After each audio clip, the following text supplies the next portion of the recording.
गौरव ने SSC CHSL का exam clear किया था और as a sorting assistant working है अभी। तो जानेंगे आज इनसे पूरी डिटेल सॉर्टिंग असिस्टेंट की जॉब प्रोफाइल के बारे में। और अभी हम जहाँ बैठे हैं, गौरव के घर में बैठे हैं, एक बार मैं दिखाऊंगा आपको गौरव का घर भी, कि आप सॉर्टिंग असिस्टेंट की जॉब में इस प्रकार का घर कितने सालों में बना पाएंगे, गौरव से हम जानेंगे। ठीक है गौरव, ओके। तो स्टार्ट करते हैं। सबसे पहले गौरव, सबसे पहली चीज़ तो ये है कि भाई आप ये बताइए कि जब ज्वाइनिंग आती है, मतलब जब ऑफर लेटर आता है, तो पहला प्रोसेस क्या होता है? अच्छा हाँ, एक चीज़ और बता दूं आपको, किस किस चीज़ों पे हम बात करने वाले हैं। एक तो ज्वाइनिंग लेटर, ये मेडिकल आपका, फिर ज्वाइन करना, फिर ट्रेनिंग। इसके अलावा जब आप ज्वाइन कर लेते हो तो प्रमोशंस कैसे कैसे हैं, कितने प्रमोशंस हैं, टाइमिंग क्या होती है आपके ऑफिस जाने की, आने की, सैलरी कितनी आती है। तो हर एक चीज़ पे डिटेल में बात करूँगा, वीडियो पूरी देखिएगा आप लोग, ठीक है। तो स्टार्ट करते हैं। गौरव, सबसे पहले आप ये बताइए कि ज्वाइनिंग आ गई तो अब मेडिकल होता है या क्या होता है सबसे पहले? सर सबसे पहले तो ज्वाइनिंग आती है तो आपको एडमिनिस्ट्रेटिव ऑफिस में अपने बुलाया जाता है और वहाँ पे आपका डॉक्यूमेंट वेरिफिकेशन होगा। ठीक है। और डॉक्यूमेंट वेरिफिकेशन होने के बाद आपको एक मेडिकल प्रोसेस के लिए आपको एक हॉस्पिटल रिकमेंड कर दिया जाएगा। जैसे हम लोगों को यहाँ का बलरामपुर हॉस्पिटल रिकमेंड किया गया था। अच्छा, ओके। हाँ, गवर्नमेंट हॉस्पिटल ही होगा। बता दो आपको गौरव इतने खुशकिस्मत हैं कि मतलब एकदम इनको होम टाउन लखनऊ के रहने वाले हैं, लखनऊ में पोस्टेड हैं। तो इससे बढ़िया तो आप जानते हैं जिंदगी में कुछ हो ही नहीं सकता। खैर, हाँ गौरव। तो मेडिकल प्रोसेस में ये हुआ कि हम लोग के 4-5 टेस्ट हुए नॉर्मल, जैसे आई टेस्ट है, यूरिन टेस्ट है, ब्लड टेस्ट है और अपर बॉडी के थोड़े बहुत टेस्ट होते हैं। बट मतलब कुछ भी ऐसा टफ नहीं है। आपकी आई साइड भी थोड़ी वीक है तो चल जाएगा और इजीली प्रोसेस, सभी लोग सेलेक्ट हो जाते हैं एक तरीके से। मेडिकल प्रोसेस में कोई भी दिक्कत नहीं होती है। हाँ, मतलब बहुत, हाँ, मैंने नहीं सुना कभी कि मेडिकल मेजर कंडीशन ना हो तो। हाँ, फिर मेडिकल हो गया, रिपोर्ट आपकी आ जाती होगी एक दिन में, सबमिट कर दी गई डिविजनल ऑफिस में ही, जहाँ पे आपका सारा प्रोसेस चल रहा है। उसके बाद आपको एक सेंटर अलॉट कर दिया जाता है। जैसे एक डिवीजन है, जैसे लखनऊ डिवीजन है तो इसमें 6 सेंटर्स हैं, लखनऊ, बाराबंकी, फैजाबाद, सुल्तानपुर, इस तरीके से, रायबरेली। तो किसी एक सेंटर पे आपको भेज दिया जाएगा। वहाँ पे 12 डेज की इन हाउस ट्रेनिंग होती है। अच्छा, 12 दिन की इन हाउस ट्रेनिंग जब आप ज्वाइन करते हैं उसके बाद होती है? उसके बाद होती है। तो 12 दिन की इन हाउस ट्रेनिंग जब आपकी होगी तो उसमें एक मोटा मोटा हल्का फुल्का काम आपको सिखा दिया जाएगा कि आप जैसे ज्वाइन करें तो आपको इतनी दिक्कत ना हो। और सैलरी आपकी उसी फर्स्ट डे से ही बनने लगती है इन हाउस ट्रेनिंग के। जैसे ही आप पहुंचते हैं, रिपोर्ट करते हैं, पहले दिन आपकी सैलरी चालू शुरू हो जाती है। ट्रेनिंग पे आप रहेंगे लेकिन सैलरी मिलती रहेगी। हाँ, और काम आपको कम करना है, 2-3 घंटे करना है तो नहीं करना है, देखना है। अभी ट्रेनिंग है तो आराम से चिल करके अपना काम सीखिए। और फिर ट्रेनिंग खत्म हुई उसके बाद आपको ज्वाइन करा दिया जाता है। मोस्ट ऑफ द केसेस में जहाँ आपकी ट्रेनिंग हुई वहीं पे ज्वाइन हो जाता है। ठीक है। लेकिन कभी कभी ऐसा होता है कि जहाँ आपकी ट्रेनिंग हुई और पोस्टिंग कहीं और हो जाएगी। ओके। हाँ, लेकिन होगी उसी डिवीजन में। जैसे एक लखनऊ डिवीजन है तो लखनऊ डिवीजन में ये जो 5-6 स्टेशन हैं उसी में ही कहीं पे ट्रेनिंग हो जाएगी। और एक अच्छी चीज ये है कि अगर आपका होम डिस्ट्रिक्ट सेम स्टेट में है तो आपके होम डिस्ट्रिक्ट से बिल्कुल नियरेस्ट जो स्टेशन होगा आरएमएस का, वहां पे होगी। ये सॉर्टिंग असिस्टेंट की बात बता रहा हूँ। मतलब अगर आपके होम डिस्ट्रिक्ट में स्टेशन है, हाँ, तो शायद वहीं हो जाएगी, अदरवाइज नियरेस्ट हो जाएगी। तो ये तो बहुत अच्छी बात है। जैसे कोई बंदा रायबरेली का है और रायबरेली में आरएमएस है तो उसको रायबरेली मिल जाएगा। आरएमएस क्या है? ये आरएमएस रेलवे मेल सर्विस है जो सॉर्टिंग असिस्टेंट की पोस्ट से मिलता है। आपको वहीं पे मतलब हमें सारा काम करना होगा, वहीं पे काम करना होगा। तो ये बहुत अच्छी चीज है। ठीक है। तो आपने ज्वाइन कर लिया है ना। अब टाइमिंग क्या होती है? देखिए, टाइमिंग क्या है, छोटे स्टेशन जो होते हैं जैसे सुल्तानपुर, रायबरेली या जेड कैटेगरी के जो सिटीज होते हैं उसमें मोस्टली नाइट शिफ्ट चलती है। डे शिफ्ट में कुछ काम होता नहीं है, 1-2 लोग होते हैं तो रेयर है कि आपको मिले। मोटा मोटा आप समझिए कि आपको नाइट में ही काम करना है। कितने से कितने बजे तक? ये नाइट में आपका लगभग शाम को 6 बजे से शुरू होता है, सेट मॉर्निंग 6 बजे तक रहता है।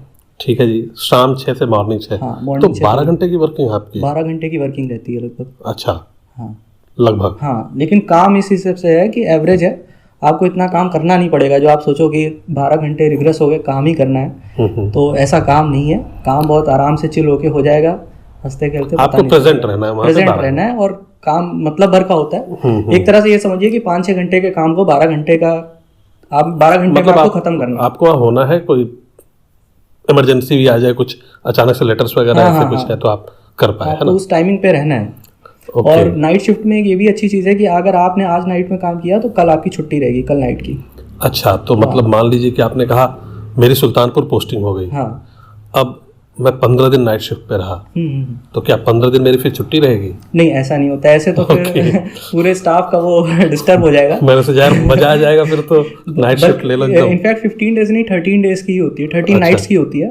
और जब फेस्टिवल्स आ जाते हैं तो 12 नाइट्स 11 नाइट्स ही बच जाता है। लेकिन अब ये नहीं है कि आप 12 नाइट कर लिए उसके बाद आप 27 दिन के लिए घूम रहे हैं या 17 दिन के लिए घूम रहे हैं, ऐसा नहीं है। ये है कि आपने आज नाइट में वर्क किया, अगर आपने मंडे नाइट को वर्क किया तो ट्यूसडे नाइट छुट्टी है, सीधे आपको वेडनेसडे नाइट को जाना है, फिर थर्सडे नाइट, फिर थर्सडे नाइट रेस्ट है, फ्राइडे नाइट को जाना है, फिर सैटरडे नाइट रेस्ट, हाँ, फिर संडे नाइट को जाना है। बस ये रोटेशन ऐसे चलता रहता है। क्या बात है, मतलब काफी बढ़िया है। मतलब आप हफ्ते में 3 से 4 दिन काम, हाँ 3 से 4 दिन आपको काम करना है। Very good. तो ये एक पॉजिटिव बात है। तो मेरे ख्याल से एक चीज गौरव मैं आपको रोकना चाहूंगा, जो बच्चे सोच रहे हैं फर्दर तैयारी करने की, बेस्ट है, चाहे एसएससी की, चाहे यूपीएससी की, चाहे किसी भी एग्जाम की, मुझे तो लग रहा है इससे अच्छी कोई जॉब ही नहीं होगी। इससे अच्छी अगर आपको प्रिपरेशन करनी है, किसी भी चीज की आगे प्रिपरेशन करनी है, या आपके कुछ भी पैशन, तो आप इस जॉब में रह के उस चीज को कर सकते हो। ये मैंने देख लिया है, जैसे मेरे भी कुछ चीजें थी तो मैंने उसको परस्यू किया है। बता दो गौरव ट्रैवलिंग बहुत ज्यादा करते हैं, ट्रैवल का इनको बहुत तगड़ा वो है, इंस्टाग्राम पे लगातार डालते रहते हैं। अपने इंस्टाग्राम आईडी बता दीजिए एक बार। मेरा इंस्टाग्राम पे पेज है फूडी ट्रेवल सोल के नाम से, वो उसका लिंक मैं आपको ना कमेंट सेक्शन में दे दूंगा, ठीक है? तो उसको आप लोग फॉलो करिए, गौरव से अपडेट लेते रहिए कहाँ कहाँ घूम रहे हैं ये, और सॉर्टिंग असिस्टेंट की जॉब करते हुए, ठीक है? तो तैयारी अच्छे से हो सकती है, तैयारी बहुत अच्छे से हो सकती है। आप 4 बजे काम खत्म हो गया, आप 4 बजे के बाद भी रेस्ट लोगे, 6 बजे तक है, लेकिन आप 4 बजे से भी रिलैक्स हो जाओगे तो 9-10 बजे आप सुबह उठ गए, उसके बाद आपके पास वो पूरा दिन है, पूरी रात है, अगला पूरा दिन है, तो बहुत अच्छे से पढ़ाई हो जाती है। आपको ऐसा लगेगा कि आप कोई पार्ट टाइम जॉब कर रहे हैं और आप अभी भी अपने पढ़ाई वाले ही उसमें हैं, मूड में। तो ये तो काफी अच्छी बात है, बहुत अच्छी चीज है। एक ये हो गया। चलिए, अब आपने ज्वाइन कर लिया, आपने बता दिया टाइमिंग, बता दिया आपने, इसका बता दिया कि एक दिन छुट्टी रहेगी, फिर एक दिन काम, ऐसे रहेगा, है ना? अब आते हैं कि अच्छा हाँ, इसमें एक चीज और ऐड करूंगा कि अगर आप बड़े स्टेशंस में हैं, जैसे अब ये लखनऊ, हाँ, तो यहाँ 24/7 वर्किंग चलती है। तो यहाँ आपके पास दोनों ऑप्शन है, आप डे में भी वर्क कर सकते हैं, नाइट में भी वर्क कर सकते हैं। डे में ये है कि जैसे ऑफिस वर्क चलता है 9 to 5, वैसे ही आपका चलेगा और डेली चलेगा, ठीक है। 6 days in a week, 6 days a week। कई बार लोग सोचते हैं कि 5 days होगा, लेकिन सॉर्टिंग असिस्टेंट की एक जॉब ऐसी है जिसमें 6 days इन अ वीक चलता है। बस इसमें ये है, डिविजनल ऑफिस जो एडमिनिस्ट्रेटिव सेंटर होता है, वहां पे जब लोग पोस्टेड होते हैं तो वहां पे 5 days है, उसके अलावा कहीं पर, और उसमें बहुत कम वैकेंसी होती है, मतलब बहुत कम लोग वहां पे होते हैं। अच्छा। मोस्टली जो स्टाफ होता है वो 6 days वर्किंग वाले ही सेक्शन में होता है। मतलब अगर रात की मिल गई जॉब तो ड्यूटी तो अच्छी है, आप रेस्ट ले सकते हो, अदरवाइज आपको दिन में मतलब फिर करना पड़ेगा। और आप एडजस्ट करवा सकते हैं, अगर आपको रात में मन है तो आप रात में बोल दीजिए वहां पे, अगर पॉसिबिलिटी होगी तो आराम से मिल जाएगी, कोई दिक्कत नहीं है। अच्छा, वो आपके ऊपर है। तो मतलब पढ़ाई हो सकती है, बहुत ज्यादा चांस, आराम से, बहुत ज्यादा चांस है। ठीक, आप एग्जाम की तैयारी कर सकते हैं। अब चलते हैं, जरा सा समझते हैं जो लोग सोच रहे हो कि यार अब इसी में करियर बनाना, इतना मजा कहीं और आने वाला है नहीं, ठीक है? तो उनके लिए क्या उनके लिए क्या क्या ऑप्शंस हैं, किस तरह का मतलब प्रमोशन है, क्या है, वो सारी चीजें भी गौरव से समझते हैं। देखते हैं कि आप प्रमोशन पे मतलब क्या क्या चैलेंजेस आएंगे।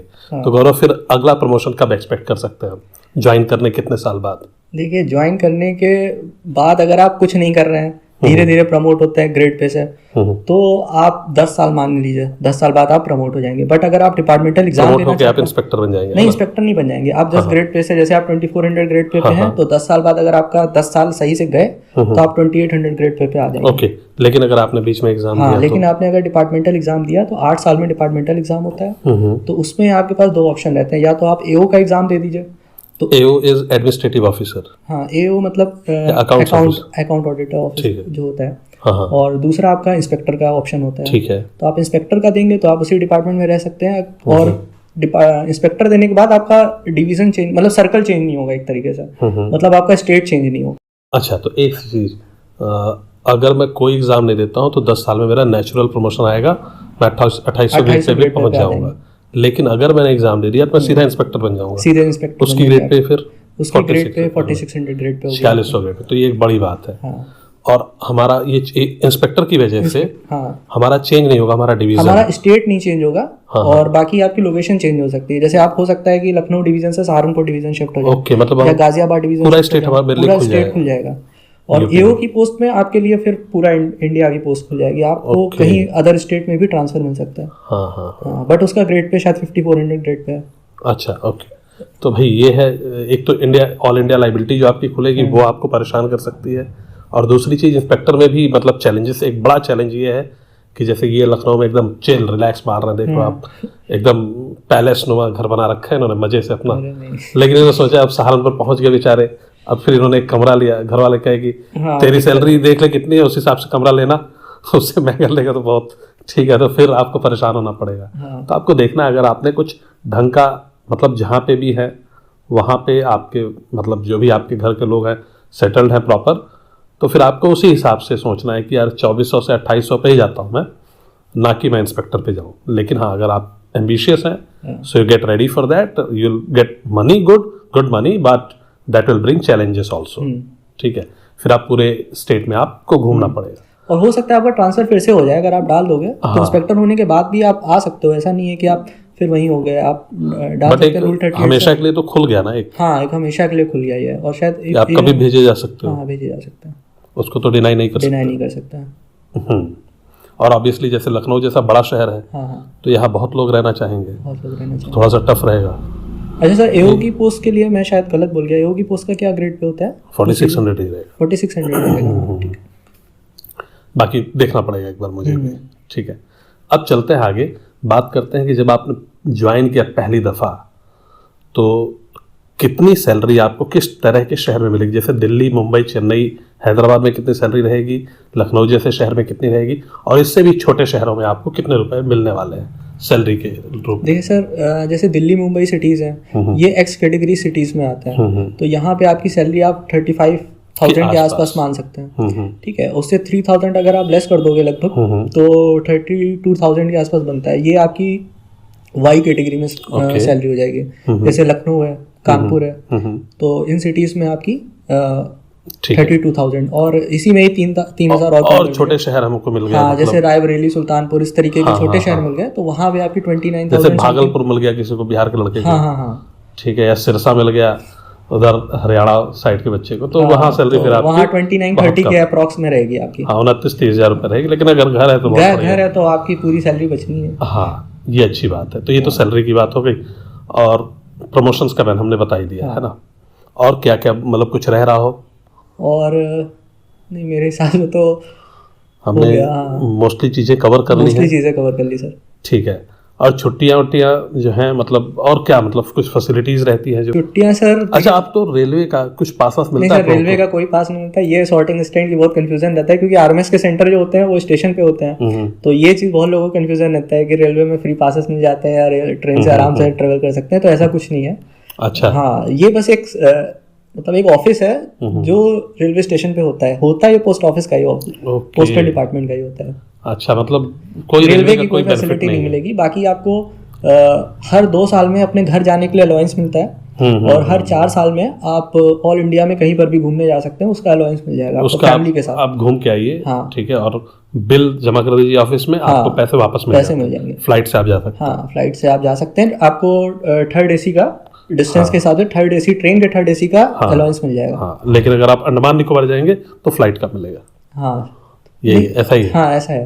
तो पहले मतलब वहाँ से नियरेस्ट जो भी पोर्ट स्टेशन होगा वहाँ तक का 3rd AC मिलेगा, उसके बाद फ्लाइट। हाँ, और सर जैसे मेडिकल का है तो मेडिकल का कार्ड बन जाता है, और आप अपनी फैमिली और सबका फ्री ट्रीटमेंट वो है। हाँ, आपकी मेडिकल चीजें फ्री है, जो सभी गवर्नमेंट जॉब में होती है। उसमें तो ये है कि या तो आप सरकारी अस्पताल में, मतलब जो इनके हॉस्पिटल्स हैं उसमें दिखा के आप फ्री में आपका पूरा ट्रीटमेंट होगा। और अगर वहाँ पे आपका इलाज मतलब प्रॉपर नहीं हो रहा तो खुद ही रेफर कर देते हैं। वो रेफर कर देंगे प्राइवेट हॉस्पिटल, जो भी अच्छे से अच्छा हॉस्पिटल होगा वहाँ का ट्रीटमेंट होगा। और अपोलो फोर्टिस कोई भी हो सकता है। हाँ, कोई भी हो सकता है, वो रिकमेंड कर देते हैं। और इसके अलावा बच्चों का होता है, एजुकेशन का होता है, उसमें कुछ अमाउंट मिलता है, मुझे एग्जैक्ट याद नहीं है, शायद 26 या 36,000 मिलता है एक बच्चे का। हाँ, तो वो 2 बच्चों का आपको मिलता है। वो आपको सभी जॉब में मिलेगा, इसमें मतलब कोई जितनी भी सेंट्रल की जॉब है वो सब में मिलेगा। ठीक है, तो ये छोटा सा एक वीडियो था गौरव के साथ, कैसी होती है सॉर्टिंग असिस्टेंट की